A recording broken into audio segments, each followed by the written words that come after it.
All right, good morning, everyone. We'll go ahead and get started. Welcome back to another session of our CEJA reporting system office hours. Today, we're going to be going over a few things. We got some updates to mention. We'll also be demoing the outreach and partners um, tab, walking through that in the system, and we'll also be reviewing some mock-ups and sharing some feedback from everyone on the call here about a potential update to cohorts that we're thinking of making. And then if there's time, we'll also go over the entering the on-the-job training service and worksite placement, time permitting, and we'll also open it up to questions along the way. But before we get started, I did want to go over some updates. We will have an update going out tonight for the plan versus actual report. There's still a little bit more work to do, but with the updates that are going out tonight, it will be those numbers are going to be much better aligned in the system. But like I said, we will still have a few updates, but come tomorrow, running that report will look a lot better than what it has been. So we did want to get that update out tonight. We also have, let's see, some of these other updates that are going to production. I'm sorry, give me one moment here.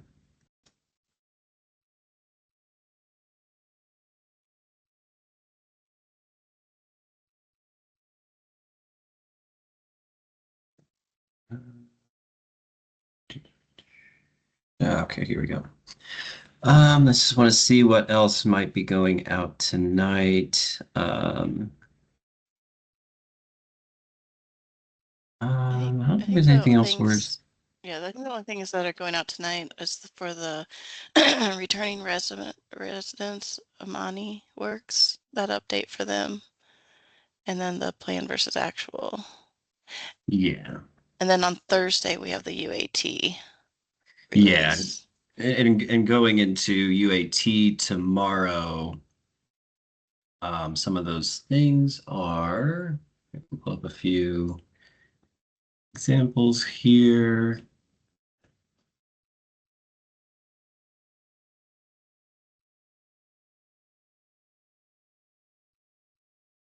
So this loads here.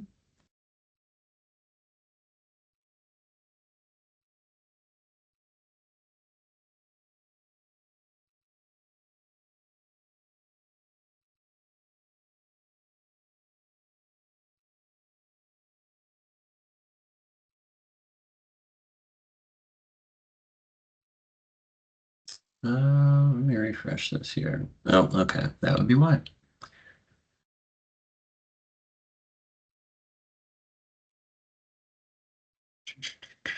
Okay.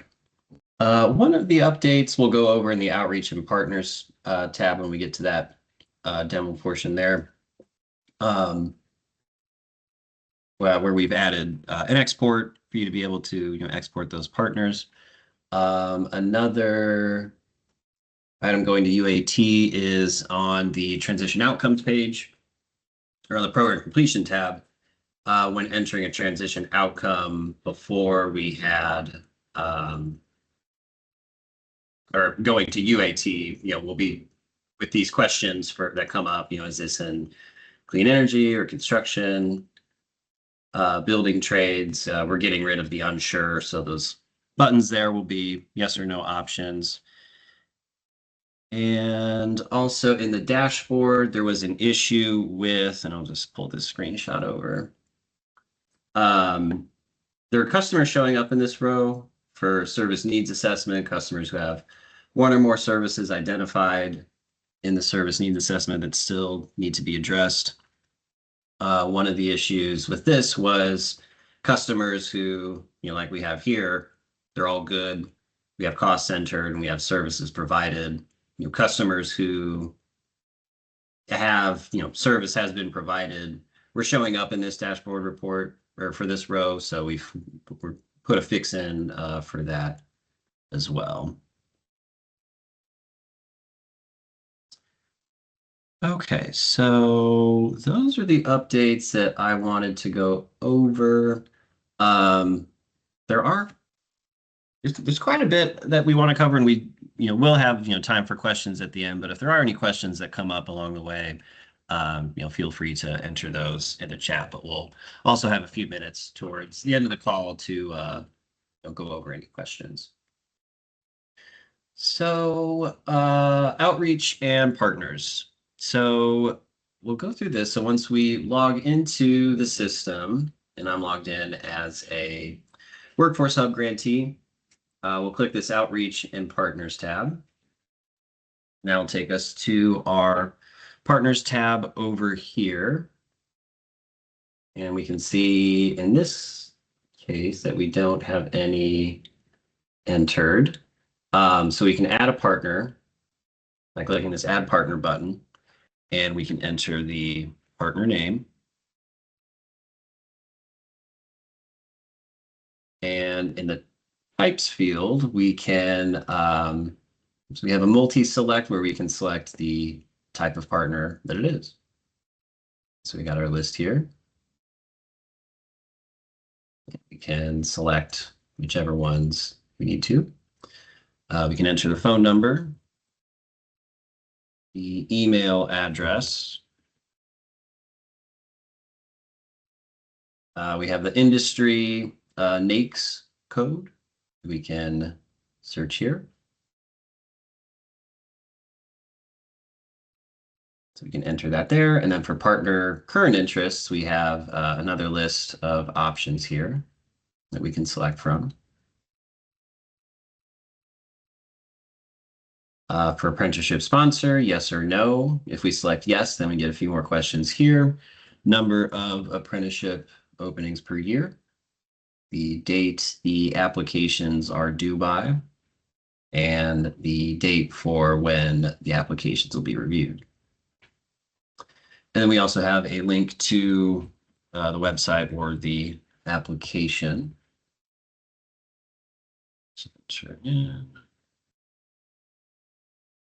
And then we can enter in the address information.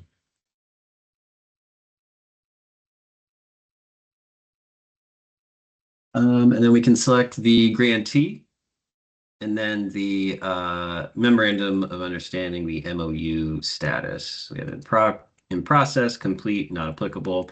If we do select complete, then we can we'll have to add a description. We can upload a file, PDF or a Word document here.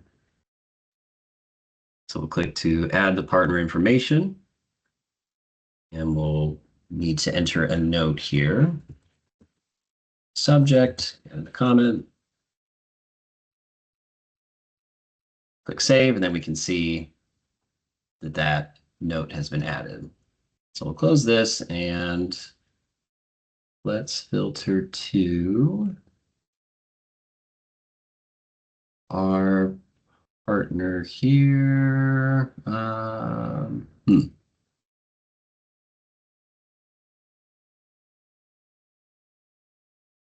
Well, it should be showing up here. Give me 1 second. Let me check something in another window here.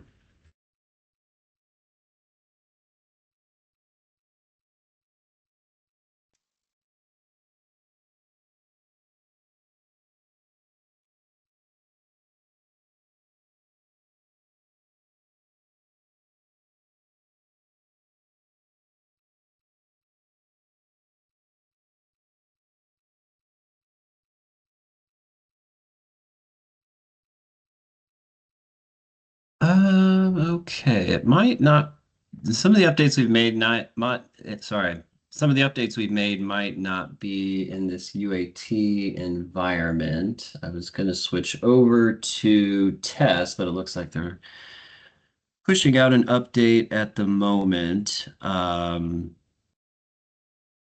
So we might have to put a pause on this partner tab for now. But let me go over to some of our other tabs here. So in our under outreach and partners, we also have the outreach tab where we can record events that we've held. So we can click the button to add outreach event. We can select the grantee, the name of the outreach event,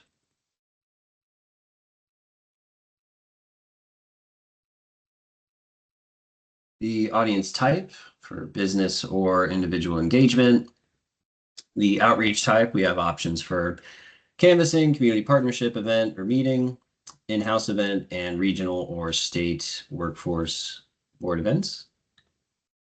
And we'll select the date the event was held and the number of attendees. So we can click save, and we can see our event has been added here. We can click the See Notes to pull up that entry here, and if there were additional notes we wanted to add to the event, we can click the button here, and we'll just enter an outreach note. So we'll select from the case note type, the contact date, let's see, and note 1. You can enter that into comment as well. Click save to add the note, which then appears in this table here. You can click save and see the event and note that we've added. We also have a export of this, so we can pull an Excel file of the outreach events that we have here. So you can see that included here. And it looks like the update is done going through. So let's go back to this and let's look at test. Okay, so on the partner tab,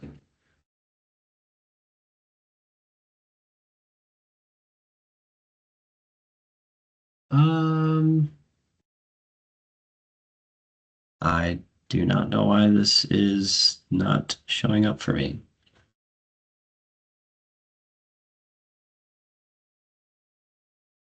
Check a couple other things here.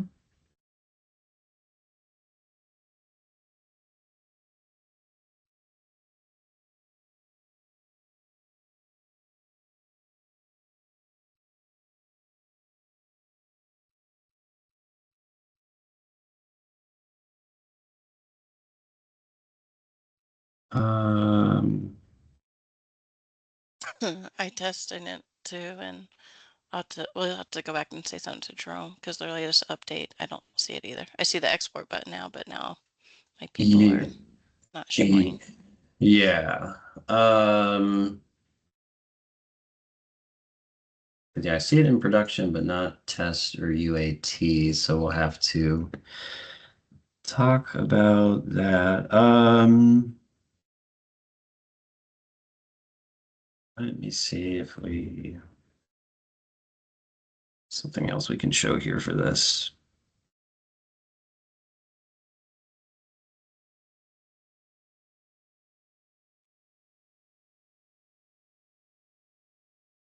Okay. Well, I can pull over this so we can at least kind of see what some of this looks like. We'll probably need to make some updates to these instructions here, but at least you'll be able to kind of see some screenshots. So we walked through, adding a partner. This is the information that gets collected, and then you can, go back to, there'd be, the list of partners here in this table with the summary information of partner name, grantee navigator, who added it, the partner type, number of employees, are they a registered apprenticeship sponsor, and their address information.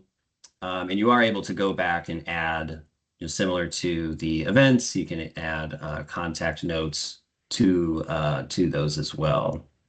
And let's see here, so we have the engagement tab. Well, that was the events. Okay, so sorry about that, but we're able to filter, through partners by, the program they've been tied to, the types, navigator, grantee, MOU status, and one of the things that we added was this export feature over here. And let's see. Okay, so yeah, and then the contact notes that we add to the partner entries will pull through here.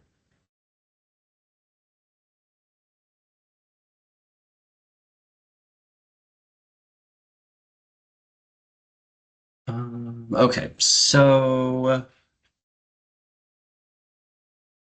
let's see. So that is the portion of outreach and partners. I know we got some talk with the programmer that we'll have to do, but does anyone have any questions specifically about the outreach and partners tabs?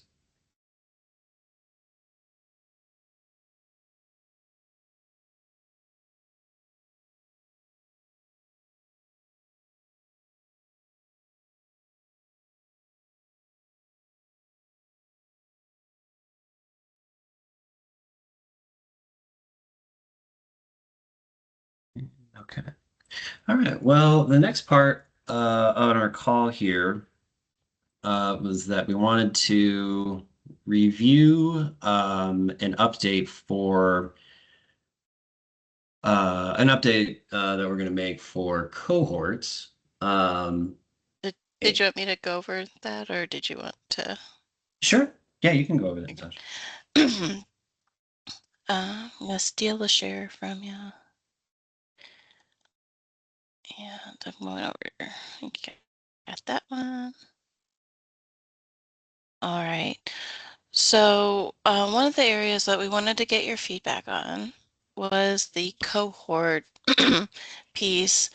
And so what I'm going to do first is just as a refresher, we do have some newer people as well. So just to kind of show you how cohorts are added at right now, and then how we a mock-up of what we'd like to do to update that process. So right now, whenever you are in the system, you would go over to your work plan, and that's how you add work cohorts currently. So the process would stay the same as far as going to your work plan.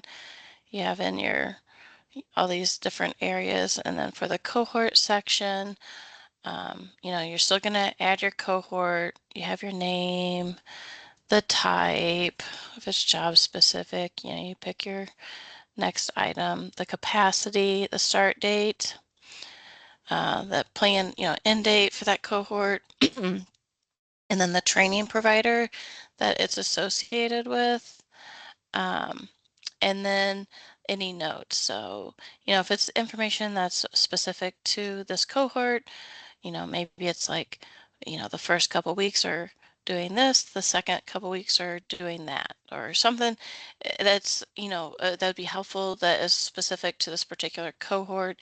You have the option to add notes about that. And that report, I'm sorry, when you enter your cohort, it's going to populate the cohort report. So let's just say I'm going to pick like a job specific, and we'll do solar, see what that does. See, oops, select program. And so this is in test. I guess I should have picked a different one in test. Let's see what we got here. Let's see it again. So this is a better example in test. So whenever you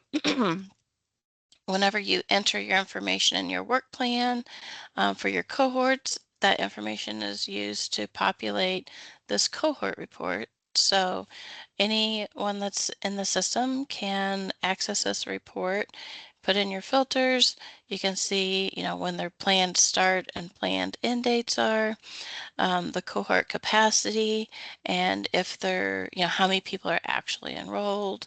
You click on it, you can see the cohort name. This is that description, like maybe the first 2 weeks I do this, the second 2 weeks I do that. And then the program information. So this is that training provider information. You can click on the address so you can see where it's located, get directions, the description, and the credentials. So all this information, this part of the information comes from that training provider. This part of the information comes from when you're entering it into your work plan that's specific to the cohort. So one of the challenges that we were facing was that while when you enter in your cohort capacity, and you could say there's 30, and then once you have this, once you attach a person that's enrolled to a cohort, then it comes up with this actual number.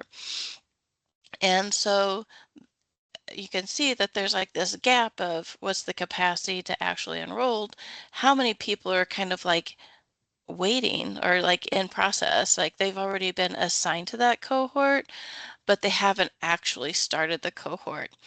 And so that's the piece of information that's missing from this particular report. So what we're proposing is a solution to be able to populate this, like planned status, and also streamline the process for entering the cohort. So the initial work plan adding the cohort would remain the same, where you currently attach a person to a cohort is on their intake page. And so for the people, that are existing, we would, right here is where you add a cohort, you select it, you add the start and end dates and so forth. That's the current process. So whatever's entered in here, would still stay here, with the current process. But what we're proposing is that,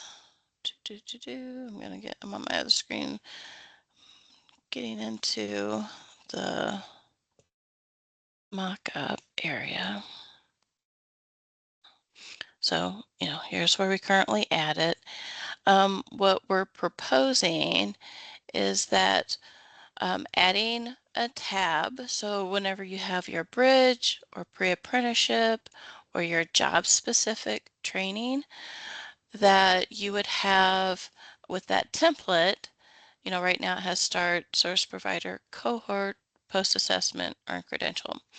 What we would add a cohort tab, and so you could click add cohort. You could select from your listing of cohorts. So you hit select and it populates it down here. And that would allow us to say, whenever you have added Natasha and you gave Natasha the bridge training and you went in ahead and, put in all this information with the cohort, hit select. That means that, whenever I'm first starting, I haven't actually started the bridge, but I'm, in queue to start it. Then the system we would add this planned participants to that cohort report. And so if you haven't started the service yet, you would show up in the planned participants. Once you start the service or you've completed it, anything that's greater than planned, basically, then you would show up in the actual participants.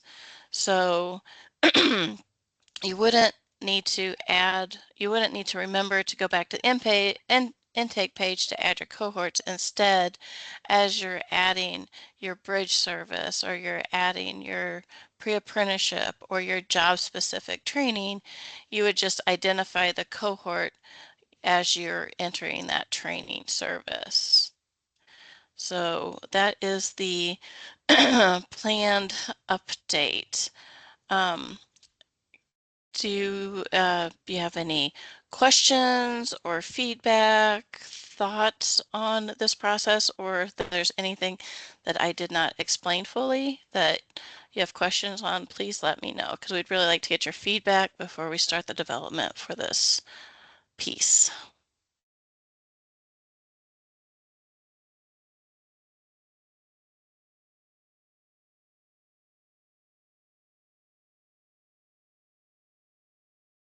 We have a quiet group today.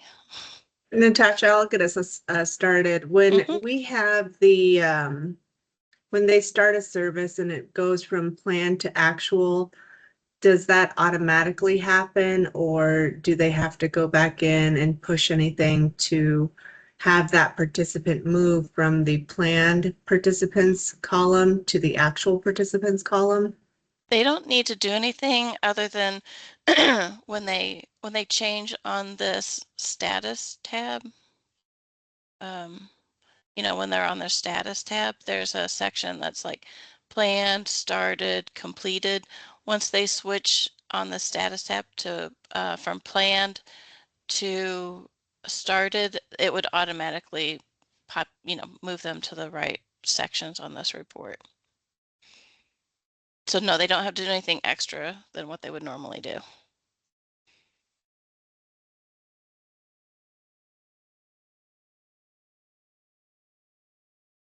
And can you speak to how this would help the navigators when they're recruiting, understand how many placements are available at any one hub?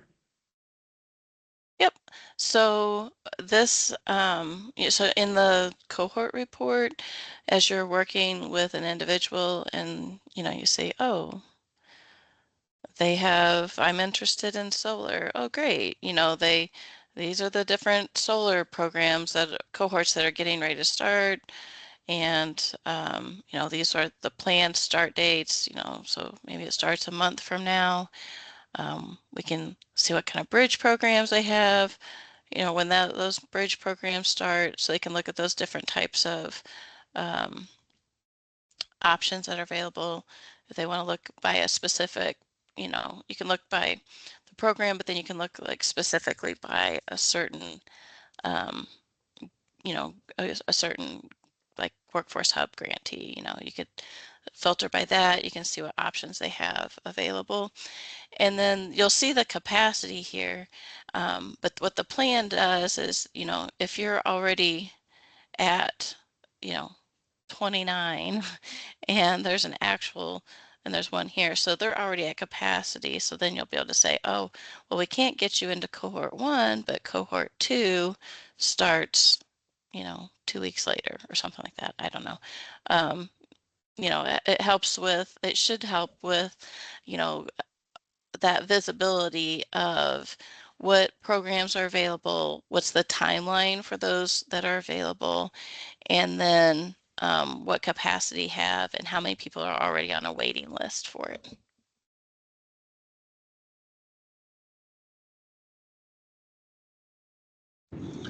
Hello? Yes. Yeah, I got a question. I had to step away for a couple of minutes. Can you go back and this as a navigator, can you go back and show us how to access this particular page? Yep, I can. So this is my mock-up. So let me move back over to this page here. So whenever you go into the system, you'll see these tabs along the top, and it's in a report. We call it the cohort report. So if you go to the work plan and reports tab, and then you'll click on the reports tab, and it's the first one up here, the cohort report. So, as you're working with someone, you can, maybe they want to go into a workforce hub program, and I want to look at it specifically by, this particular grantee, or if I don't know, maybe I want to look at anybody that has a job specific cohort and they have, let's try HVAC, see what they've got. So I can see, you know, which workforce hubs have job specific, or if I'm more so about, well, I have the grantee that is near me and I want to see what kind of cohorts they have available. So let's go ahead and, search by program, search by the grantee that's near me, and I can see, again, this is test, there's all kinds of stuff in here, but for this particular grantee, they have these different cohorts. This is the type bridge or job specific. If it's job specific, they tell you the field, HVAC, solar weatherization, and then you can see the planned start and end dates. So you can see, what's upcoming that's available. And then currently you can see the cohort capacity. So for this example, they have 30 people that capacity for, but the way we currently have the system set up is you can only see the people that are actually like connected to that cohort and enrolled. And so then it says that, that's the actual number. And what we wanted to be able to do is add a column here that says planned.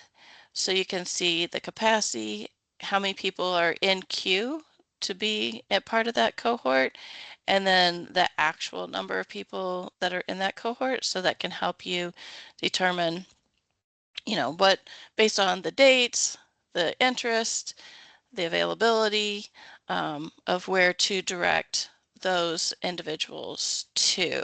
So there's, from the navigator side, we want to, well, and also from the other grantee side, but to be able to have that visibility, that planned. But then from the other side of it, for the people that are entering the services themselves, is to help with streamlining the process so it's more in line.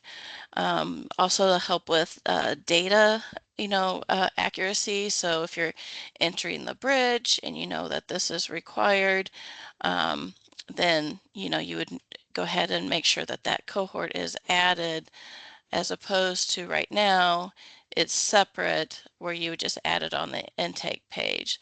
So this would include it, as you're adding in your services and that information, you don't have to really think about it. Remember to go to add it someplace else. It's just right there. And So Natasha, this is Larry. So with this cohort report, if you don't enter any date range, it just gives you everything. yes. Okay.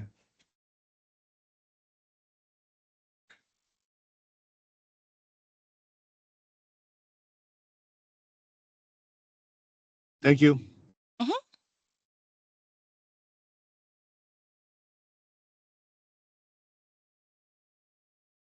I don't know, do we have any like thumbs up, thumbs down? Any initial feedback?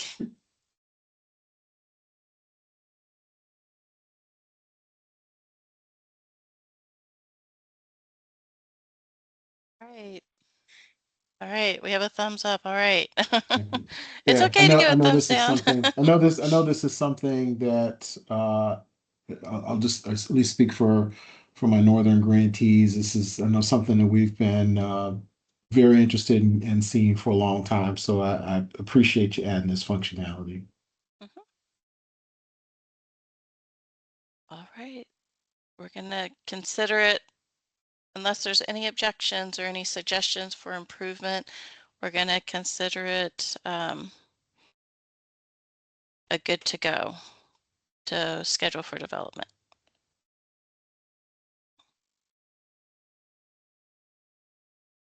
All right. Well then, I can turn it back over to David because he's more the expert in the work site placement OJT area, but I don't know if there's any other questions that anybody had. That I know we've been doing a lot of demoing and showing you stuff, but is there anything you need help with? I know that, we have some updates that'll be going out, but anything else? Another question popped up, Natasha. Says, is there a wait list, or would you be able to see the individuals that would be waiting? We don't have the wait list for that. I mean, I guess technically, you could see like maybe the capacity is 10, but you have maybe 15 people planned, as a planned start. I don't know if that's technically, but technically we don't have a wait list.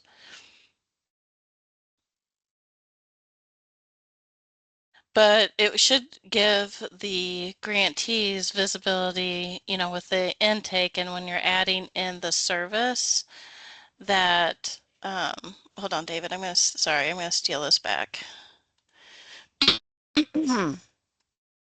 So with the mock-up, we just wanted to basically take that cohort report and use it, when you add the cohort, you could just like select which ones that you want to, which cohort you want to add this person to when you're adding in the service.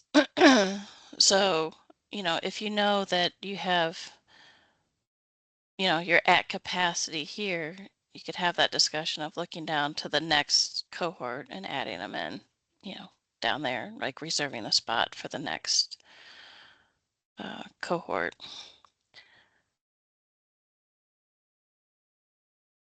I don't know. Whatever if you have feedback on like the best way to handle a wait list, you can feel free to share that as well. But technically, we don't have a category of wait list. This brings up one question for me. Natasha, you mentioned in your example possibly having more people planned than the capacity. So I guess I'm just trying to ensure that if we end up with more planned than the capacity, how do you ensure when enrollment time comes, who gets enrolled if you've got 35 people planned for a 30 max class? Is it easy to tell first, first come, first serve? How do you do that? Well, I would assume it's whatever your internal processes are for your location and what's already been communicated to that individual. Let's say that you're at 30, and then like we could say, I can, there's already 30 people in here. I can add you in here, but it doesn't mean, just have to see if somebody drops out or something happens, we can add you. So however you want to manage that, I would assume internally. If you're in this planned, if you have your first 15 or first 30 or however it works out, that once you go ahead and start those services and you see the actual participants are, max over here to 30, but let's say something happens and somebody withdraws for whatever reason, life happens, they can go on, to how many other people are planned. Or I think to me, that seems like an internal, we want to allow flexibility, um, but I don't know, maybe you have 5 people left over here and you're a week or 2 weeks into your cohort, then you just go in and say, oh, for these 5 people, I can't get you into this one. Do you want to do the one that starts next month? And if they say yes, you go into the service and update the cohort to move them down to the next, cohort. Those are just my thoughts off the top of my head of how you could handle it. Thanks.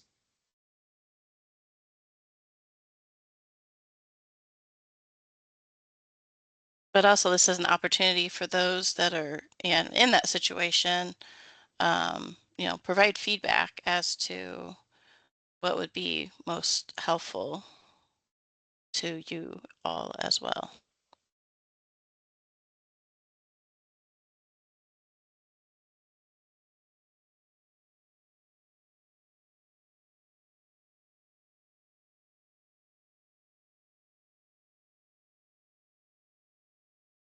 All right.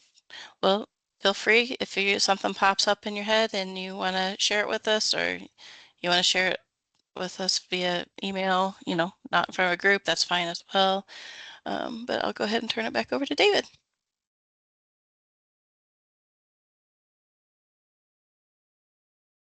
All right, so we'll go over now adding a OJT service and how we can get that information filled in. So got a customer here who does not have that service. So we'll go to their career plan and add it.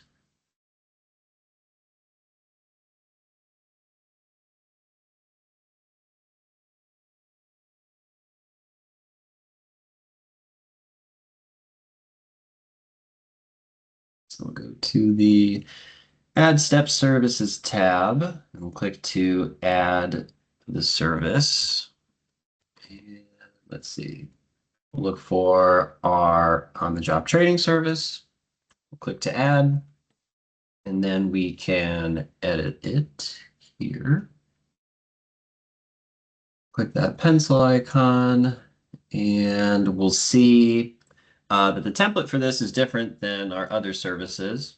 And you may not see any entries here, which is what we'll need to add in order to fill in these fields down here so we can update the service.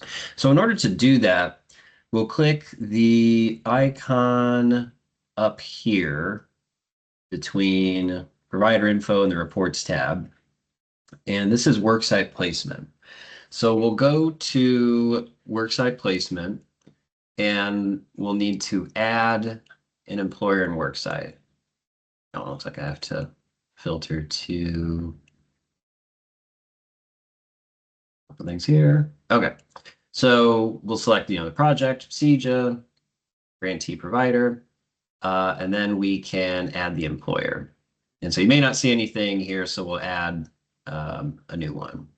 So click to add the employer, and let's see, employer test 41, oops, 26. And then we have this checkbox here, is the employer the work site? And so we have these tabs, to get this filled in, we'll need to enter the employer. You can see over here, work site, and then the work site placement information. Now, the same information is collected on the tab for employer and work site. And if it is the same information, if, this employer is where they're going to be working, then we can check this box. And then when we click to advance, it'll skip over this. And the reason we have this is, one example that I've given before is, maybe the employer is, the Parks District, but their work site would be Washington Park. That's the only location they would enter. So if it was a case like that, then we would leave this unchecked. But if it's going to be the same information, we can check this box and we won't have to re-enter this information. And so we'll enter the name, we'll check that box if we need to. And then for the description, we'll enter the description goes in this text box here. Then we have some optional fields for website URL, the NAICS code, the title as well. And then we can enter in the primary phone number.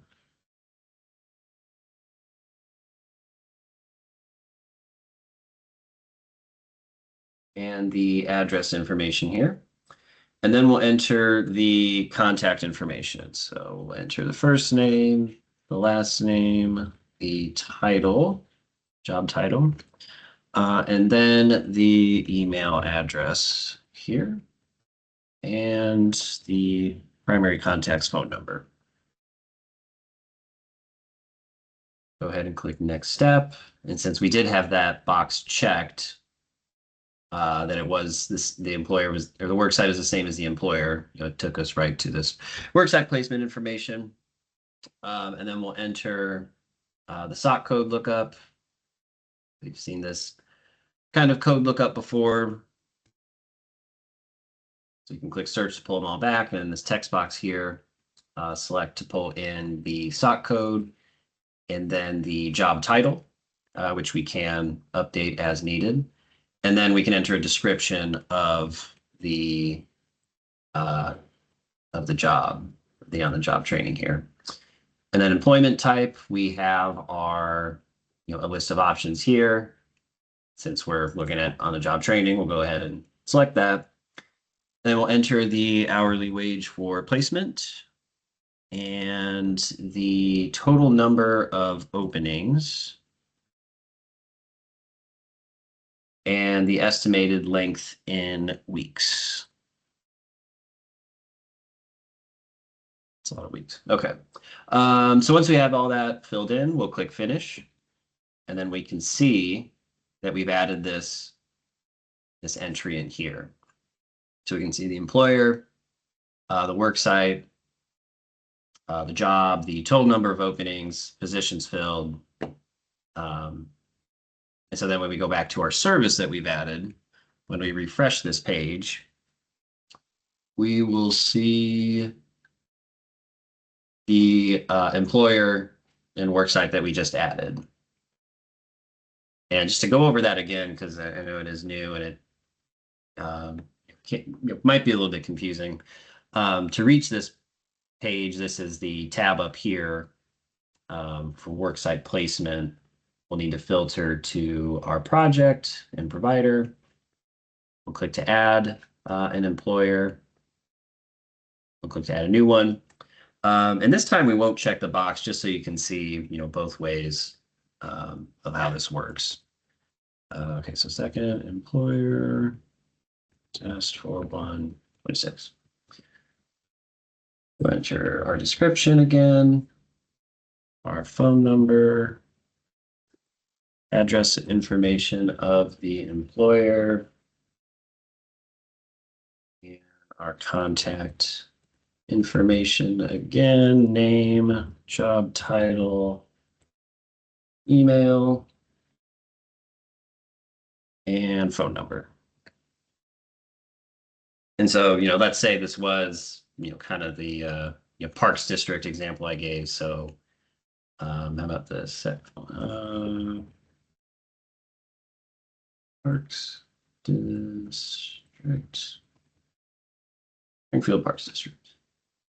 Okay, so click next step, and then we'll need to add a work site. So then we'll click to add the work site, and then we can enter in Washington Park test for 126. So then again, we'll enter the information, but this time for the work site where our customer is going to be doing the on-the-job training there. So the name, the phone number, a different address this time.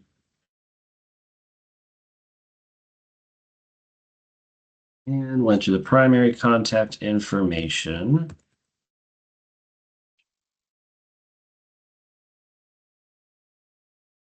First name, last name, title, email, and a phone number. All right, and so we'll click next step, and then we'll again enter in the placement information for this on the job training. Select that.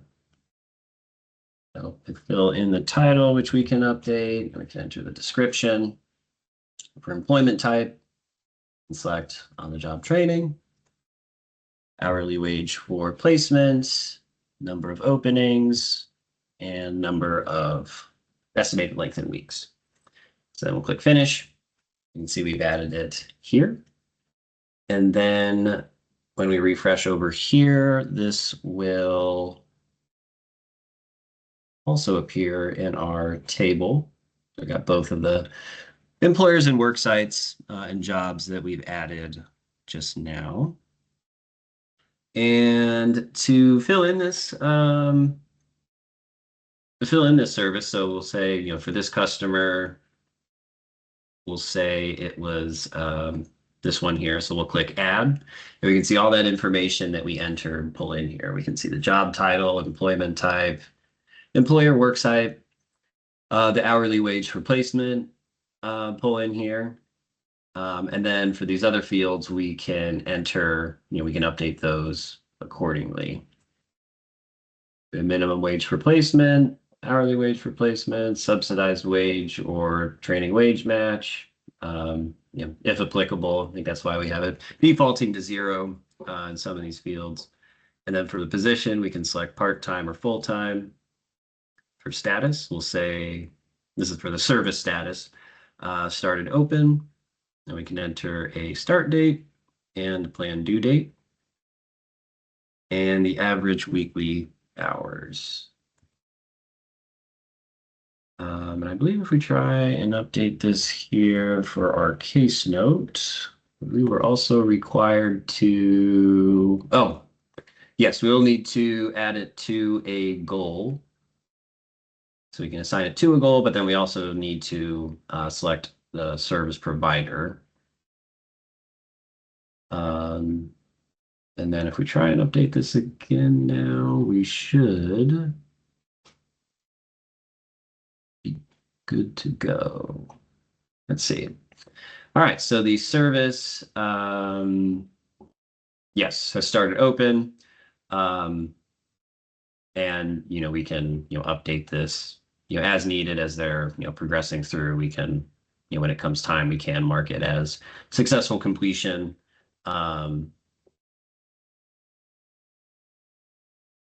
Okay, just wanted to make sure it didn't add any other fields there. So yeah, we can mark it as successful completion when we need to, and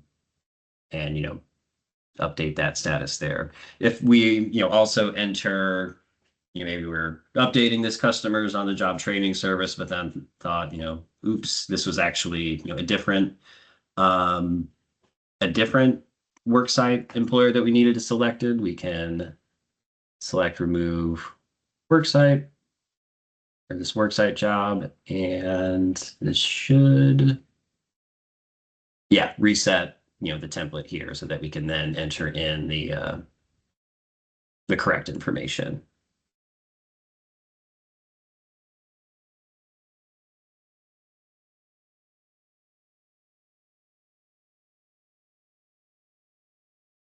Do we have any questions about the on-the-job training service or worksite placement?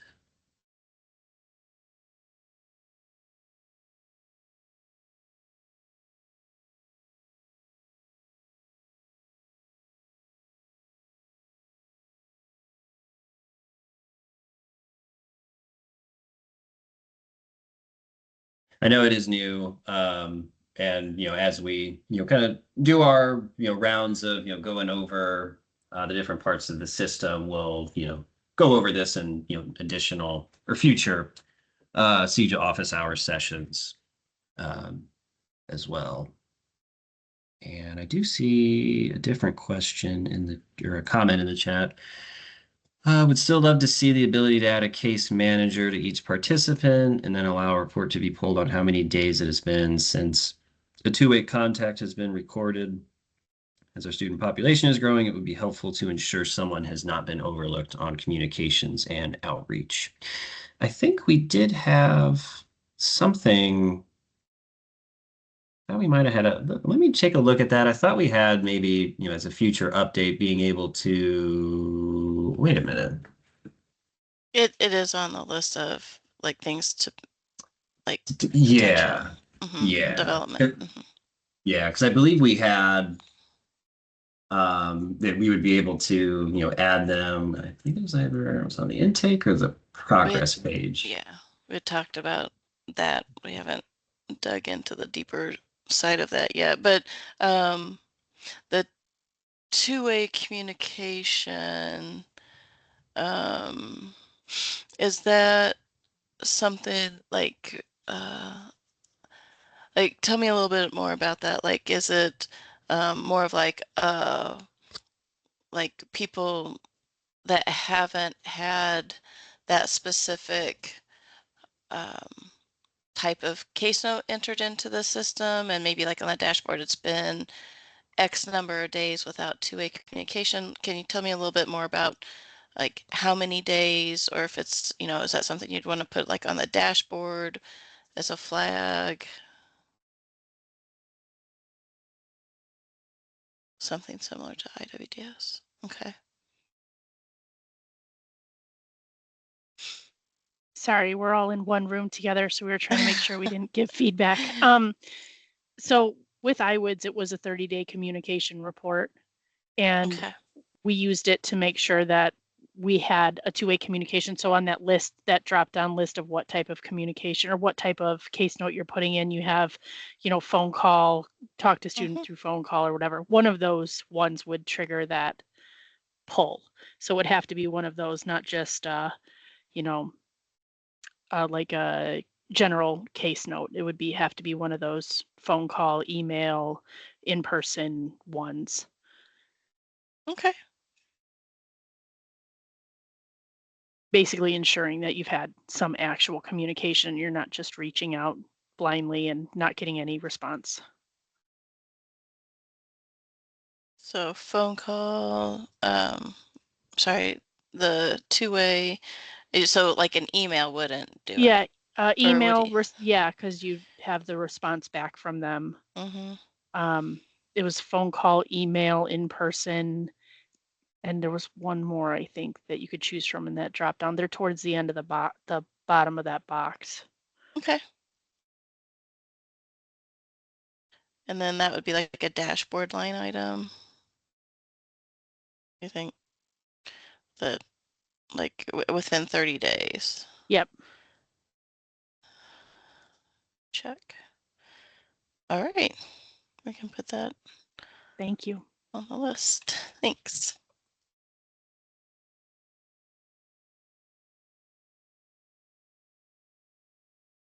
All right, we are almost at time. I don't know if there's any last second questions.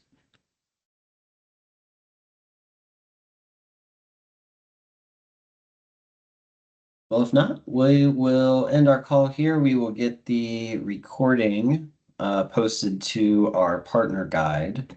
And if there's anything that comes up after our call, just send us an email, open a help request ticket, and we'll go from there.